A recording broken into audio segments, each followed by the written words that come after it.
বাংলাদেশের মানুষের ঐক্যের কারণে এই দেশে বিভিন্ন রকমের অস্থিরতার সৃষ্টির যে পায়তারা শুরু হয়েছিল সেটাও বন্ধ হয়েছে। কিন্তু অগ্রাধিকার হচ্ছে বাংলাদেশের জনগণের সামনে গণতান্ত্রিক সরকার, রাজনৈতিক সরকার প্রতিষ্ঠা করা, একটি সুষ্ঠু নির্বাচনের মধ্য দিয়ে, সেটাই একমাত্র অগ্রাধিকার হওয়া উচিত।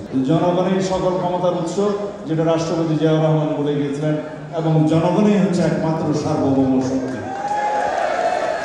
শেখ হাসিনা বাংলাদেশে সংসদীয় স্বৈরতন্ত্রের প্রবর্তন করতে চেয়েছিলেন এবং প্রায় সফল হয়ে গেছিলেন। সেই রকম একটি একনায়কতান্ত্রিক সাংবিধানিক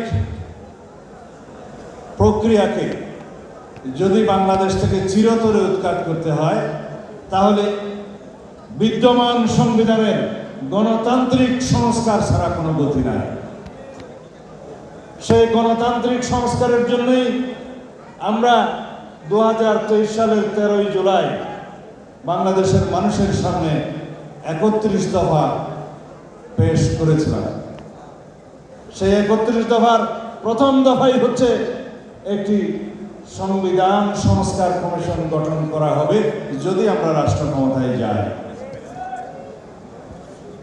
যাই হোক, সেই সংবিধান সংস্কার কমিশন অন্তর্বর্তীকালীন সরকার গঠন করেছে।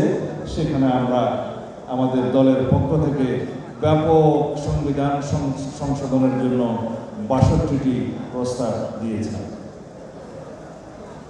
এখন তারা সেই সংবিধান সংস্কার কমিশন এবং অন্যান্য আরো 3টি সংস্কার কমিশন 15ই জানুয়ারি অন্তর্বর্তীকালীন সরকারের কাছে রিপোর্ট প্রদান করেছে। আমরা ধন্যবাদ জানাই। সংস্কার কমিশন যে উদ্দেশ্যে বাংলাদেশে সাংবিধানিক একনায়কতন্ত্র বিলুপ্তির জন্য প্রস্তাব পেশ করেছেন, তাকে সাধুবাদ জানানো যায়। তবে এমন সব কিছু প্রস্তাব আছে যেগুলো জাতীয় ঐক্যমতের ভিত্তিতেই নিষ্পত্তি হবে বলে আশা করি।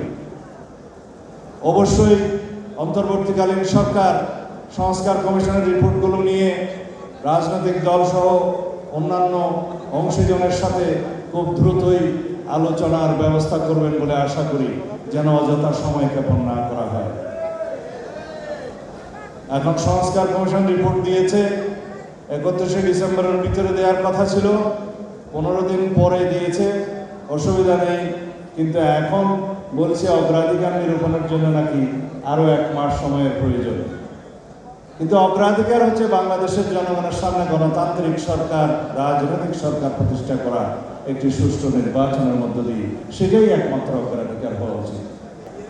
আমরা এই দেশের সবচাইতে বৃহৎ রাজনৈতিক দল হিসেবে নিজেদেরকে দাবি করি, মানুষ বলে। সুতরাং জনগণ যদি সার্বভৌম হয়, সাংবিধানিকভাবে জনগণের নির্বাচিত প্রতিনিধিরা হচ্ছে সার্বভৌম শক্তির প্রতিনিধি, এবং সেই সার্বভৌম শক্তির প্রতিনিধিত্ব করে সার্বভৌম সংসদে। সুতরাং কথা একটাই, জনগণই সকল ক্ষমতার উৎস, যেটা রাষ্ট্রপতি জিয়াউর রহমান বলে গিয়েছিলেন, এবং জনগণই হচ্ছে একমাত্র সার্বভৌম শক্তি।